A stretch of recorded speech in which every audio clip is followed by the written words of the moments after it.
ठहरो, कोई जरूरत नहीं पुलिस को मेरे दरवाजे पर बुलाने की। मगर बड़े भैया ये रवि, मैं अभी तक मरा नहीं हूं। घर की छोटी मोटी उलझने मैं खुद सुलझा सकता हूं। साहब जी ने डांटिए, अभी का अभी डांटिए। अरे छोटी मालकिन के गहने चोरी हो गए और ये लोग हम पर शक कर रहे हैं। ये लोग सोच रहे हैं कि वो गहने हम कहीं बेचा है।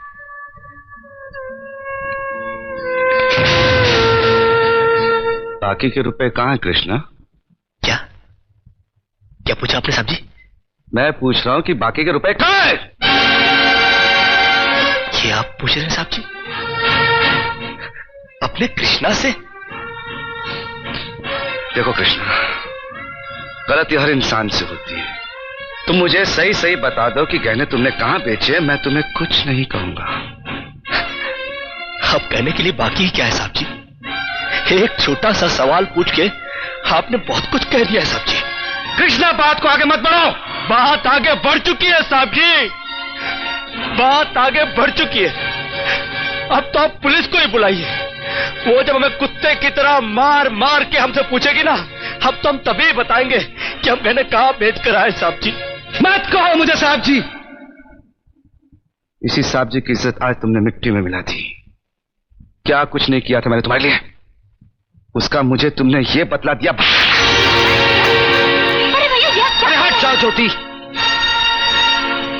जिस दिन मेरी फैक्ट्री जलकर राख हो गई थी और मैं बर्बाद हो गया था, मुझे उतना दुख नहीं हुआ था कृष्णा जितना आज हुआ जब तुमने इस घर में चोरी की है। साहब जी, बचपन में जब हमारे माँ बाप मर गए थे ना और हम अनाथ हो गए थे ना, तब भी हमें इतना दुख नहीं हुआ था जितना दुख हमें आज हुआ है जब आपने हमें चोर कहा। साहब जी, आपने हमें चोर कैसे कहा साहब जी? और ज्यादा सफाई देने की जरूरत नहीं है। दूर हो जा, मेरी नजरों से दूर हो जा। निकल जा इस घर से। अरे इस घर से ही क्या, इस गांव को ही छोड़कर चले जाएंगे।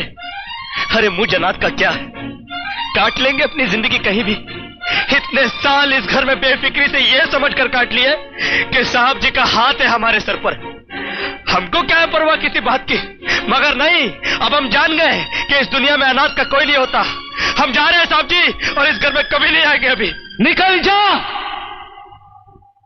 दोबारा इस घर की दहलीज में कदम भी रखा तो मेरा मरा हुआ मुंह देखेगा तू। अरे नहीं नहीं नहीं, मुझ नौकर के लिए अपने दिल को दुख देने की कोई जरूरत नहीं। मैं कदम भी नहीं रखूंगा यहाँ पर, कभी नहीं आऊंगा अभी।